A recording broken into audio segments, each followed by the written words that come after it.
السلام علیکم ورحمۃ اللہ وبرکاتہ۔ سیدنا خالد بن ولید رضی اللہ عنہ پیش خدمت ہے۔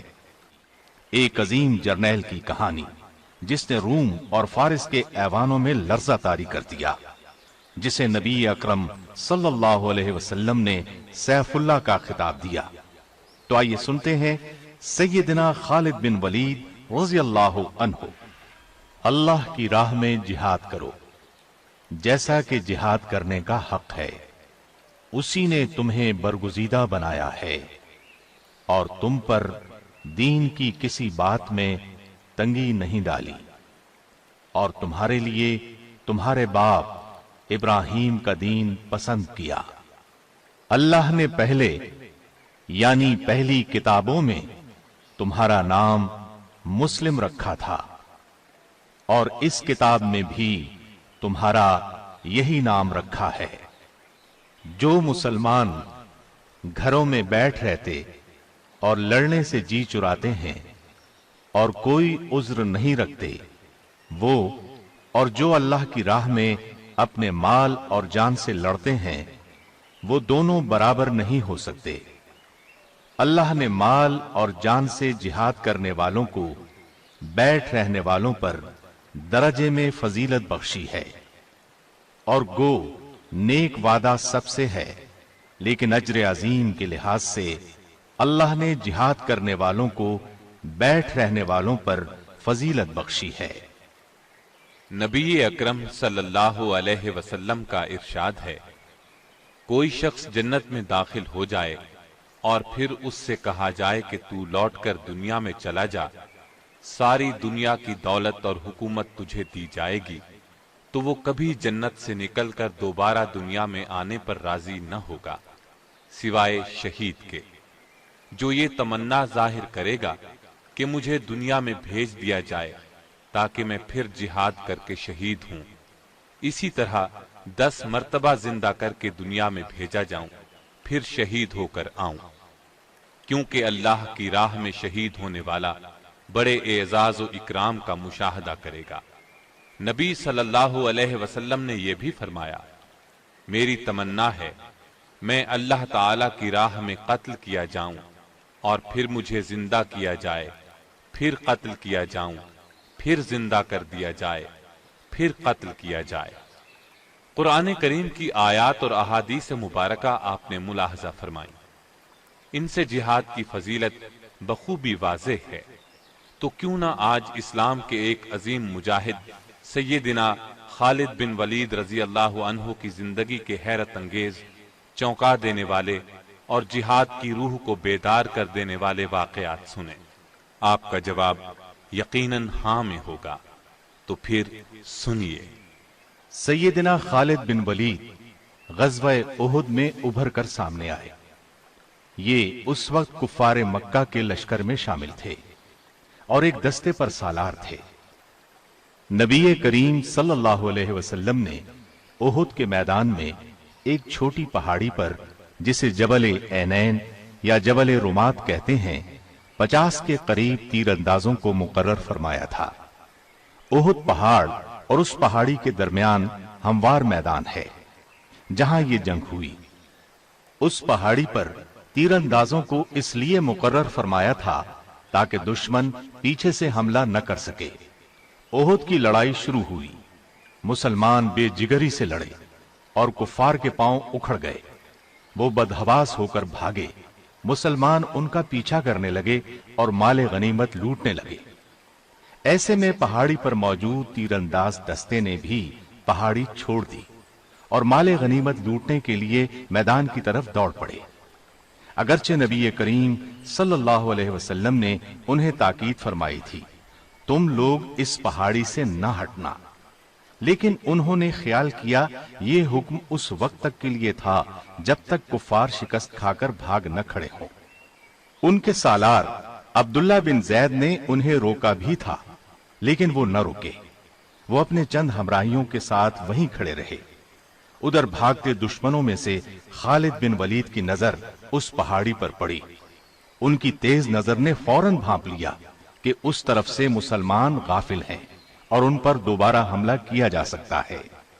پس وہ اپنے دستے کے ساتھ مسلمانوں پر ٹوٹ پڑے اور اس طرح غزوہ احد میں دردناک صورتحال پیش آئی۔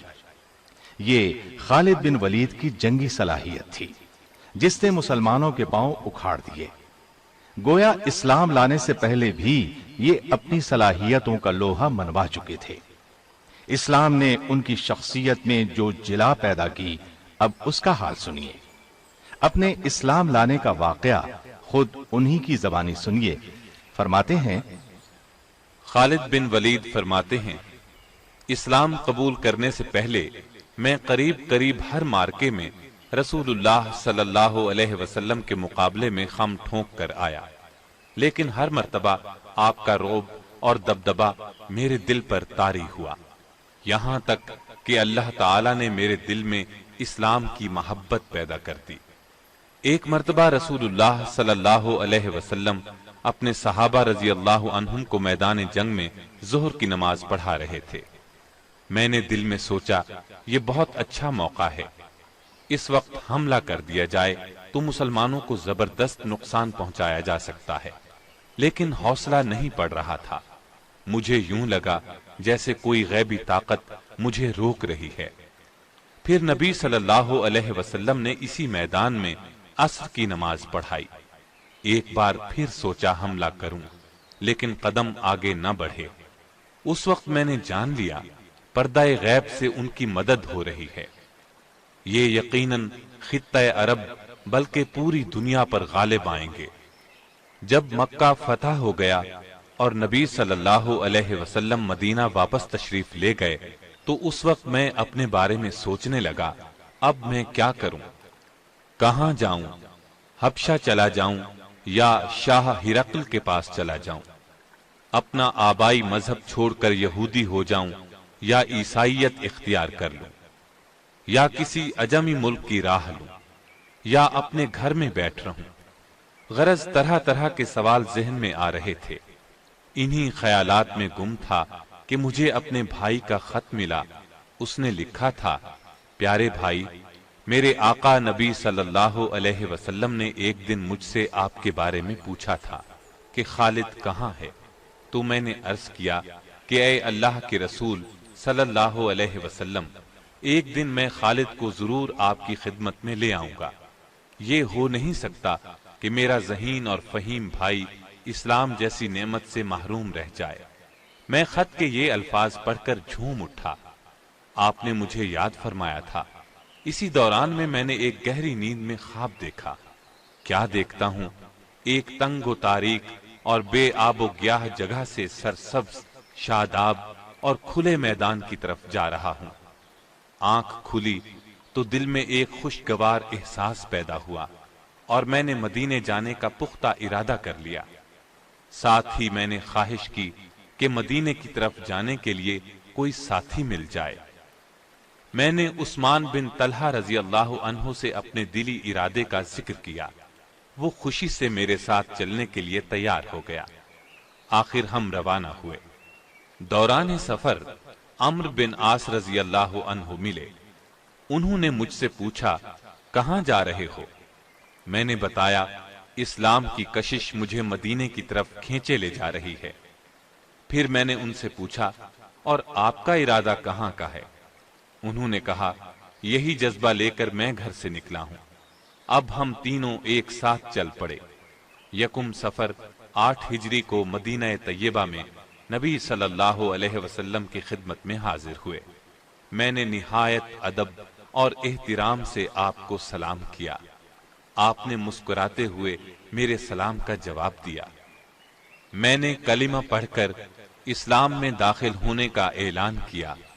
اس پر رسول اللہ صلی اللہ علیہ وسلم نے فرمایا، خالد، تمہاری دانش اور فہم و فراست کی بنا پر مجھے امید تھی کہ تم ایک دن ضرور اسلام قبول کر لو گے۔ میں نے نبی صلی اللہ علیہ وسلم کے ہاتھ پر بیعت کرتے ہوئے عرض کی، اے اللہ کے رسول، میرے لیے اللہ تعالی سے دعا کریں۔ میں لوگوں کو تلوار کے ذریعے اسلام سے روکتا رہا ہوں اور مسلمانوں کے لیے طرح طرح کی مشکلات پیدا کرتا رہا ہوں۔ نبی صلی اللہ علیہ وسلم نے میری پریشانی دیکھ کر فرمایا، گھبراؤ نہیں خالد، اسلام قبول کرنے سے دور جاہلیت کے تمام گناہ خود بخود مٹ جاتے ہیں۔ میں نے عرض کیا، اس کے باوجود میری درخواست ہے، آپ میرے حق میں ضرور دعا کریں۔ چنانچہ نبی صلی اللہ علیہ وسلم نے میرے لیے دعا فرمائی، الہی خالد بن ولید کو بخش دے، الہی خالد بن ولید پر رحم فرما، الہی اس کی جملہ خطائیں معاف فرما، بلا شبہ تو بخشنے والا مہربان ہے۔ خالد بن ولید فرماتے ہیں، میں نے اپنا خواب ابو بکر رضی اللہ عنہ کو سنایا تو انہوں نے تعبیر بیان کرتے ہوئے فرمایا، تنگ و تاریک جگہ سے مراد کفر و شرک کی زندگی ہے، اور سرسبز شاداب میدان سے مراد اسلام ہے۔ اللہ تعالی آپ کو کفر کی تاریکیوں سے اسلام کے وسیع اور روشن میدان کی طرف لے آیا ہے۔ اسلام قبول کرنا آپ کو مبارک ہو۔ خالد بن ولید کسی خوف یا لالچ کی بنیاد پر اسلام میں داخل نہیں ہوئے تھے۔ نبی کریم صلی اللہ علیہ وسلم کی شخصیت نے انہیں متاثر کیا تھا۔ اسلام کی عظمت ان کے دل میں گھر کر گئی تھی۔ انہوں نے جب تک اسلام قبول نہیں کیا تھا اس وقت تک یہ مسلمانوں کے خطرناک دشمن تھے۔ غزوہ احد کی مثال ہمارے سامنے ہے، لیکن جب یہی جمع سال مرد میدان اسلام کے پرچم تلے آئے تو ہر موقع پر انہوں نے سچے دل اور خلوص نیت کے ساتھ اسلام کے لیے تن من اور دھن کی بازی لگائی۔ انہوں نے اپنی پوری زندگی حق کی خاطر لڑتے ہوئے گزاری۔ ان کی زندگی میں بعض بہت مشکل لمحات بھی آئے، لیکن ہر مرحلے پر انہوں نے خوف اور نا امیدی کو اپنے قریب نہیں آنے دیا۔ انہوں نے جنگی تاریخ میں ایسے کارنامے انجام دیے کہ دنیا دنگ رہ گئی۔ آپ کی جرت، شجاعت اور عظمت کا اعتراف دشمن نے بھی کیا ہے۔ جرمن فوج کے سپہ سالار سے جب پوچھا گیا آپ کی کامیابی کا راز کیا ہے تو اس نے فوراً کہا، میں میدان جنگ میں مسلم جرنیل خالد بن ولید کے طریقے اپناتا ہوں۔ اس میں کوئی شک نہیں کہ خالد بن ولید ایک مدبر سپہ سالار تھے۔ یہی وجہ تھی کہ قیصر و کسریٰ ان کے قدموں میں آ گرے۔ روم اور فارس کے جنگی وسائل ان کے راستے میں کوئی رکاوٹ نہ بن سکے۔ ابتدا سے لے کر آخر تک ہر مارکہ حق و باطل میں فتوحات نے ان کے قدم چومے اور شکست کسی بھی میدان میں ان کے نزدیک نہ پھٹک سکی۔ غزوہ موتا میں تو ان کے جوہر کھل کر سامنے آ گئے۔ ہوا یوں کہ نبی کریم صلی اللہ علیہ وسلم نے اپنے ایک جان نثار صحابی سیدنا حارث بن عمیر ازدی رضی اللہ عنہ کو خط دے کر وادی بصرہ کے حکمران حارث بن ابی شمر غسانی کی طرف روانہ کیا۔ ابھی وہ شام کے صوبے بلقا کی موتا نامی بستی میں پہنچے تھے کہ صوبے کے گورنر شرابیل بن عمر غسانی کو ان کی آمد کی اطلاع ہو گئی۔ اس نے انہیں گرفتار کر کے بے دردی سے شہید کر دیا۔ یہ غمناک خبر جب نبی کریم صلی اللہ علیہ وسلم تک پہنچی تو آپ بہت رنجیدہ ہوئے۔ اس کے علاوہ 15 صحابہ پر مشتمل ایک تبلیغی جماعت سرزمین شام میں مصروف تھی۔ ان تمام صحابہ کو دھوکہ دے کر بے دردی سے شہید کر دیا گیا۔ انہی ایام میں شاہ روم نے مدینہ منورہ پر چڑھائی کی دھمکی دی۔ ان تمام اسباب کی وجہ سے نبی اکرم صلی اللہ علیہ وسلم نے سیدنا زید بن حارثہ کی قیادت میں ایک لشکر روانہ کیا اور ساتھ ہی ارشاد فرمایا کہ اگر جنگ کے دوران زید شہید ہو جائیں تو جعفر بن ابی طالب کو سپہ سالار بنایا جائے، وہ شہید ہو جائیں تو عبداللہ بن رواحہ کو قائد بنایا جائے، وہ بھی شہید ہو جائیں تو مجاہدین اپنی مرضی سے قائد منتخب کر لیں۔ نبی کریم صلی اللہ علیہ وسلم نے لشکر کے لیے سفید رنگ کا پرچم بنایا اور سیدنا زید بن حارثہ کے حوالے کیا۔ لشکر کو آپ نے یہ وصیت کی کہ جس مقام پر حارث بن عمیر ازدی شہید ہوئے وہاں پڑاؤ کرے۔ اور اللہ سے مدد طلب کرتے ہوئے ڈٹ کر دشمن کا مقابلہ کریں، اور دیکھنا کسی سے بدعہدی نہ کرنا، نہ خیانت کرنا، کسی بچے، بوڑھے یا عورت کو قتل نہ کرنا، اور نہ کسی گوشہ نشین راہب کی گردن اڑانا، کسی عمارت کو منہدم کرنا، نہ کوئی درخت کاٹنا۔ لشکر اسلام نبی کریم صلی اللہ علیہ وسلم سے یہ ہدایات لے کر اپنی منزل کی طرف روانہ ہوا۔ سرحدی صوبے بلقا پہنچا تو معلوم ہوا شاہ روم ہرقل نے ان مٹھی بھر مسلمانوں کے مقابلے کے لیے ایک بہت بڑا لشکر بھیجا ہے، اور وہ میدان میں پڑاؤ ڈالے بیٹھا ہے۔ چنانچہ مجاہدین راستہ بدل کر موتا کے مقام پر پہنچ گئے۔ مجاہدین کی کل تعداد 3000 تھی، جبکہ رومیوں کا لشکر 2 لاکھ تھا۔ مسلمانوں نے بہت بے جگری سے دشمن کا مقابلہ کیا، گھمسان کا رن پڑا۔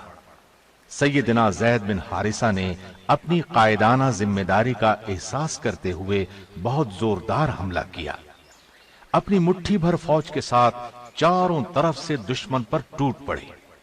دشمن کی صفوں کو چیرتے ہوئے آگے ہی بڑھتے چلے گئے، یہاں تک کہ دیوانہ وار لڑتے ہوئے، بہادری کے جوہر دکھاتے ہوئے اور دشمن کو گاجر مولی کی طرح کاٹتے ہوئے بالآخر شہید ہو گئے۔ ان کے بعد سیدنا جعفر بن ابی طالب نے اسلام کا جھنڈا ہاتھ میں لے لیا، گھوڑے کو ایڑ لگائی اور آنن فانن دشمن کے لشکر کے درمیان میں پہنچ گئے، ان پر ٹوٹ پڑے اور تلوار کے جوہر دکھانے لگے۔ دشمنوں کو قتل کرتے رہے اور آگے بڑھتے رہے۔ ایک دشمن کے وار سے دایاں بازو کٹ گیا تو جھنڈا بائیں بازو میں پکڑ لیا، دشمن نے بایاں بازو بھی کاٹ دیا۔ آپ نے جھنڈے کو اپنے بچے کھچے بازوؤں کے سہارے سنبھالے رکھا، گرنے نہیں دیا۔ اس نے تاک کر تیسرا وار کمر پر کیا، آپ لڑکھڑائے اور زمین پر گر گئے۔ اس طرح آپ بھی شہادت کے رتبے پر فائز ہوئے۔ ان کے بعد نبی کریم صلی اللہ علیہ وسلم کے ارشاد کے مطابق سیدنا عبداللہ بن رواحہ نے جھنڈا سنبھالا۔ یہ بھی بہادری اور جواں مردی کے جوہر دکھاتے ہوئے شہید ہو گئے۔ مسلسل 3 جرنیلوں کی شہادت کے بعد مسلمانوں کے حوصلے پست ہوتے محسوس ہوئے۔ لشکر اسلام کا جھنڈا گر چکا تھا، ہر طرف پریشانی کا عالم طاری تھا۔ مجاہدین یوں بھی تعداد میں بہت کم تھے۔ ایسے نازک وقت میں سیدنا ثابت بن ارقم نے جھنڈا اٹھا لیا اور بلند آواز میں بولے، اے بھائی خالد بن ولید، مہربانی کر کے اس جھنڈے کو آپ اپنے ہاتھ میں لے لیجئے۔ اس مشکل ترین وقت میں آپ ہی قیادت کا فریضہ سر انجام دے سکتے ہیں۔ اس پر سیدنا خالد بن ولید نے فرمایا، آپ جھنڈا اپنے پاس رکھیے، آپ مجھ سے افضل ہیں، آپ نے غزوہ بدر میں بھی حصہ لیا ہے، لہذا لشکر اسلام کی قیادت آپ کا حق ہے۔ ان کی بات سن کر ثابت بن ارقم نے کہا، میدان کارزار میں اپنی جواں مردی کے جوہر دکھانے میں آپ سے بہتر اس لشکر میں کوئی نہیں۔ اللہ کی قسم، یہ جھنڈا میں نے آپ کے ہاتھ میں دینے کے لیے ہی اٹھایا ہے۔ مجھ سمیت سبھی کی خواہش ہے کہ ان سنگین حالات میں یہ ذمہ داری آپ سنبھالیں۔ یہ کہہ کر انہوں نے بلند آواز میں کہا، مجاہدو، کیا تم خالد بن ولید کو اپنا سپہ سالار تسلیم کرتے ہو؟ سب نے یک زبان ہو کر کہا، ہاں، ہم خوشی سے ان کی سپہ سالاری میں لڑنے کے لیے تیار ہیں۔ یہ صورتحال دیکھتے ہوئے سیدنا خالد بن ولید نے اللہ کا نام لے کر جھنڈا اپنے ہاتھ میں لے لیا۔ دشمن کے مقابلے میں مجاہدین کی تعداد آٹے میں نمک کے برابر تھی۔ مجاہدین کی کمان ہاتھ میں لیتے ہی سیدنا خالد بن ولید نے یہ حکمت عملی اختیار کی کہ چند گھڑ سواروں کے ذمے یہ کام لگایا کہ لشکر سے پیچھے ہٹ کر صرف گھوڑے دوڑاتے رہیں۔ انہوں نے جب یہ کام شروع کیا تو وہاں گرد و غبار اٹھنے لگا۔ رومی لشکر یہ صورت دیکھ کر خوفزدہ ہو گیا۔ اس نے خیال کیا کہ مسلمانوں کو کمک پہنچ گئی ہے، اس لیے ان کے حوصلے پست ہونے لگے۔ خالد بن ولید نے اپنی فوج کو پیچھے سرکانا شروع کیا اور بڑی احتیاط اور حفاظت سے اپنے لشکر کو دشمن کے نرغے سے نکال لائے، ورنہ اسلامی فوج پوری طرح رومی فوج کے نرغے میں آ چکی تھی۔ پھر انہوں نے دوسرے دن لڑائی شروع ہوتے ہی زوردار حملہ شروع کیا۔ رومیوں کے پرخچے اڑانے لگے، ان کے ہاتھ سے اس روز 9 تلواریں ٹوٹی۔ مسلمانوں کے لشکر کو ان کے نرغے سے نکال کر لے آنا سیدنا خالد بن ولید کا ایک بہت بڑا کارنامہ تھا، کیونکہ رومی فوج 60 گنا تھی اور مسلمان فوج کا نقصان بھی کم سے کم ہوا۔ مدینہ پہنچنے پر ان کا زبردست استقبال ہوا اور نبی کریم صلی اللہ علیہ وسلم نے انہیں سیف اللہ یعنی اللہ کی تلوار کا لقب دیا۔ آپ کے ذہن میں یقیناً سوال ابھر رہا ہوگا کہ اسلام لاتے ہی جنہوں نے یہ کارہائے نمایاں انجام دے ڈالے، وہ اسلام لانے سے پہلے کیسے تھے، کیا کرتے رہے؟ تو آئیے ہم ایک نظر ان کی اسلام سے پہلے کی زندگی پر بھی ڈال لیں۔ عرب کے تپتے ریگستان میں آپ نے پرورش پائی، بچپن ہی سے فنون سپاہ گری کی طرف متوجہ ہو گئے۔ ان کی جنگ جویانہ صلاحیتوں کو دیکھتے ہوئے قوم کی حفاظت ان کے سپرد کی گئی۔ گھڑ سواری کی تربیت بھی لی تھی، بلند مرتبت خاندان سے تعلق تھا، جوانی ہی میں طاقتور اور بہادر سپاہی شمار ہونے لگے، یہاں تک کہ پورے عرب میں مشہور ہو گئے۔ ایسے میں انہیں معلوم ہوا کہ قریش کے ایک نوجوان نے دعویٰ کیا ہے کہ اس پر اللہ کی طرف سے وحی آتی ہے۔ پھر انہوں نے رسول اللہ صلی اللہ علیہ وسلم کو لوگوں کو یہ دعوت دیتے ہوئے سنا، لوگوں ایک اللہ کی عبادت کرو، پتھر کے بتوں کی پوجا چھوڑ دو۔ یہ دعوت سن کر خالد بن ولید نے محسوس کیا یہ دعوت تو ان کی قوم کے حق میں تباہ کن ثابت ہوگی۔ ان کی پوری قوم کی رائے یہی تھی، لہذا وہ کچھ اور سوچتے بھی کیسے۔ انہوں نے خیال کیا نیا دین تو ان کی سرداری کو ختم کر دے گا، لہذا وہ بھی قوم کے ساتھ اسلام کے خلاف ڈٹ گئے، دین کی اشاعت کو روکنے پر تل گئے۔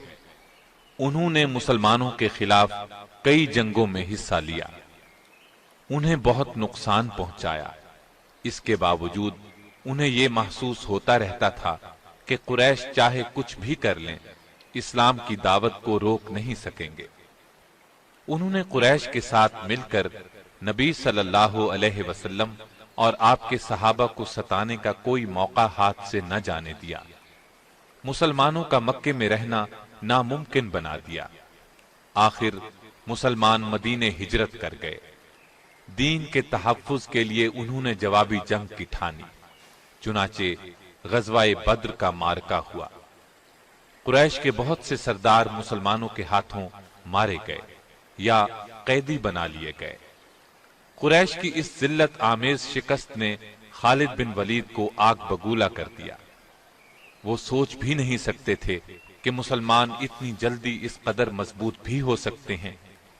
اب اس وقت انہیں کیا معلوم تھا کہ مسلمانوں کے لیے اللہ تعالی نے آسمان سے مدد نازل فرمائی تھی۔ وہ مسلمانوں کے خلاف کوششوں میں سرگرم ہو گئے۔ بدر کی شکست کے بعد قریش نے فیصلہ کیا کہ مسلمانوں کے خلاف ایک اور جنگ لڑی جائے۔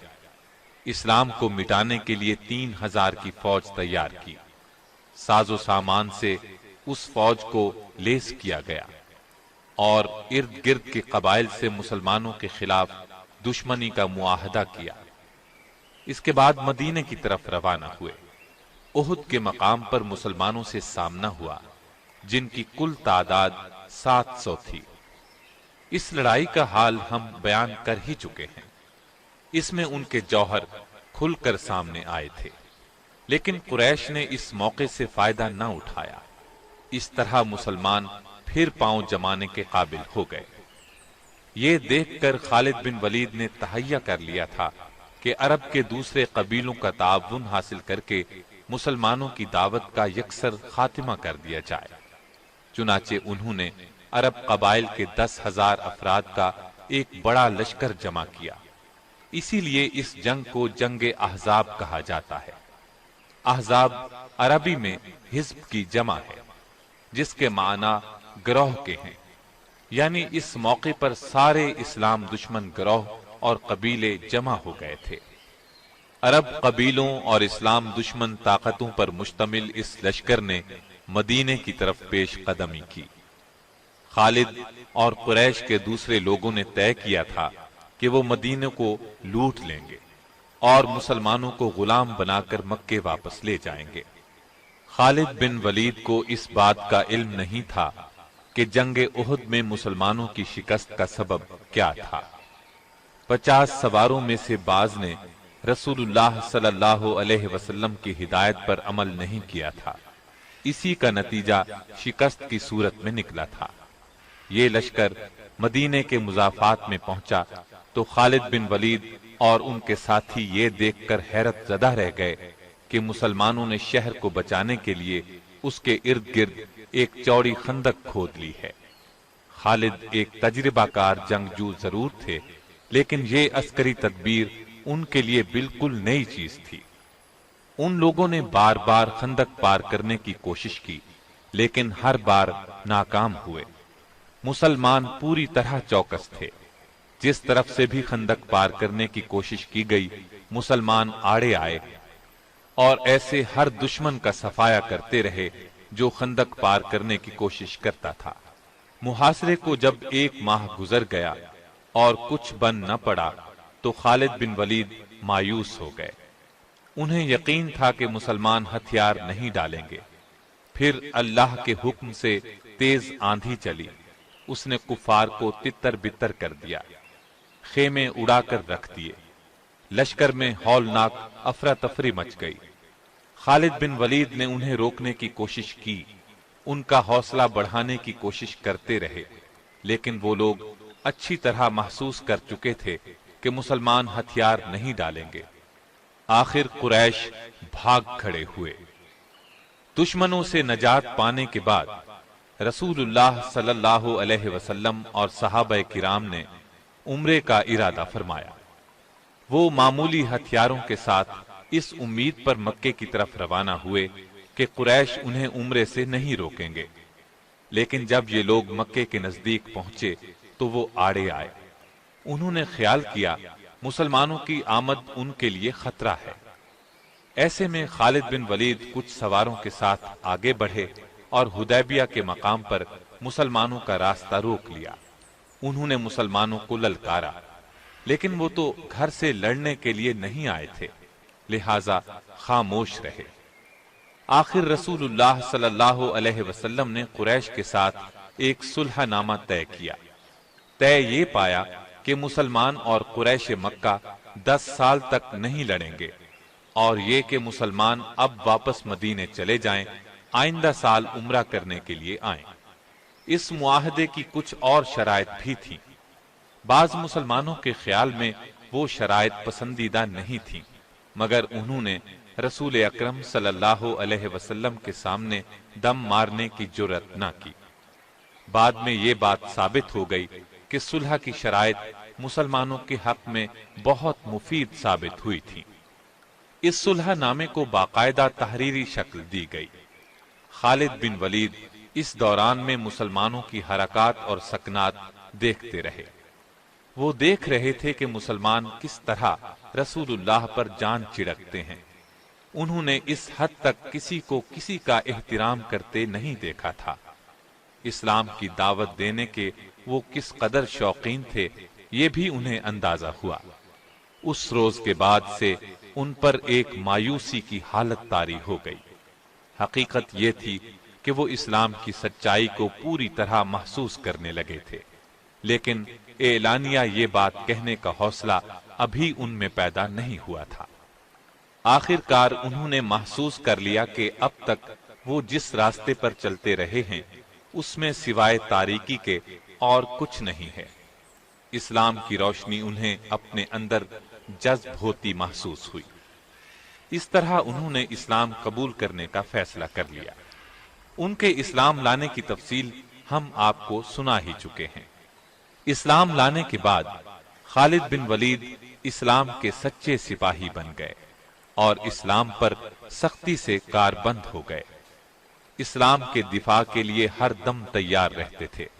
نبی کریم صلی اللہ علیہ وسلم انہیں جہاں جانے کے لیے کہتے وہ فوراً حکم بجا لاتے، ایک لمحے کی بھی تاخیر نہ کرتے۔ اب اسلام تیزی سے پھیلنے لگا تھا۔ اس زمانے میں سیدنا خالد بن ولید رضی اللہ عنہ نے سب سے پہلی نمایاں کامیابی جنگ موتا میں حاصل کی۔ اس کا ذکر آپ سن چکے ہیں۔ اس واقعے کے بعد ان کی اصل مجاہدانہ زندگی کی ابتدا ہوئی۔ نبی کریم صلی اللہ علیہ وسلم نے قریش مکہ سے حدیبیہ کا معاہدہ کیا تھا۔ اس کی ایک شق یہ تھی کہ 10 سال تک دونوں فریق جنگ نہیں کریں گے، اور جو فریق معاہدے کی خلاف ورزی کرے گا اس کے خلاف جوابی کارروائی کی جائے گی۔ چنانچہ قریش نے معاہدے کی خلاف ورزی کی، مسلمانوں کے حلیف بنو خزاعہ پر حملہ کر دیا۔ اس کے بعد انہیں احساس ہوا کہ ان سے بڑی غلطی ہوئی، اس غلطی کے نتائج ان کے لیے تباہ کن ہوں گے، اس لیے انہوں نے مسلمانوں سے نئی شرائط طے کرنے کی کوشش کی، لیکن رسول کریم صلی اللہ علیہ وسلم نے ان کا عذر تسلیم نہ کیا اور ان کے مظالم کا خاتمہ کرنے کا عزم کر لیا۔ نبی کریم صلی اللہ علیہ وسلم 10,000 کے لشکر کے ساتھ مکے کی طرف روانہ ہوئے۔ سیدنا خالد بن ولید بھی اسلامی لشکر کے ایک حصے کے سالار تھے۔ نبی کریم صلی اللہ علیہ وسلم نے انہیں ہدایت کی کہ وہ معافی اور نرمی کا سلوک کریں، اس وقت تک خود حملہ نہ کریں جب تک ان پر حملہ نہ کیا جائے۔ خالد بن ولید اپنے دستے کے ساتھ مکے میں داخل ہوئے۔ وہ فوراً کعبے کی طرف بڑھے۔ کعبے میں مشرکین نے عبادت کے لیے ہر قسم کے بت رکھے ہوئے تھے۔ وہ نبی کریم صلی اللہ علیہ وسلم کے حکم پر ان بتوں کو توڑنے اور کعبے کے نواح سے بت پرستی کی نشانیاں مٹانے لگے، اور نبی کریم صلی اللہ علیہ وسلم نے مکے میں داخل ہو کر فرمایا، لوگو، آج کے دن تم آزاد ہو، تم میں سے کسی کو نقصان نہیں پہنچایا جائے گا۔ آپ صلی اللہ علیہ وسلم کا یہ اعلان سن کر خالد بن ولید نے محسوس کیا کہ نبی کریم صلی اللہ علیہ وسلم کس قدر عظیم انسان ہیں۔ جن لوگوں کے لیے آج عام معافی کا اعلان فرما رہے ہیں، کل انہی لوگوں نے آپ کو طرح طرح سے ستایا تھا، ظلم کے پہاڑ توڑے تھے اور ہر قسم کی زیادتی کی تھی، زیادتیاں کرنے میں کوئی کسر اٹھا نہ رکھی تھی۔ پھر انہوں نے دیکھا اسلام کا پرچم مکے کی ہر عمارت پر لہرا رہا تھا، فضا اللہ اکبر کی صداؤں سے گونج رہی تھی۔ ایسا منظر اس سرزمین نے پہلے کبھی نہیں دیکھا تھا۔ خالد بن ولید دوسرے صحابہ رضی اللہ عنہم کے ساتھ اللہ کے حضور سر بسجود ہو گئے، اس کی اس نعمت کا شکر ادا کرنے لگے جو مسلمانوں کو عطا کی گئی تھی۔ خالد بن ولید رسول اللہ صلی اللہ علیہ وسلم کے بہت نزدیک رہے۔ انہوں نے اسلام کے دشمنوں کے خلاف ہر جہاد میں حصہ لیا۔ نبی کریم صلی اللہ علیہ وسلم نے فتح مکہ کے بعد محسوس کیا کہ قبیلہ حوازن اسلام کے راستے میں رکاوٹ بن رہا ہے۔ آپ نے 12,000 مجاہدین کے ساتھ ان لوگوں پر چڑھائی کی اور انہیں سبق سکھایا۔ خالد بن ولید اس غزوے میں بھی شریک رہے۔ وہ عرب قبائل کو اسلام کے دائرے میں لانے کی تگ و دو کرتے رہے۔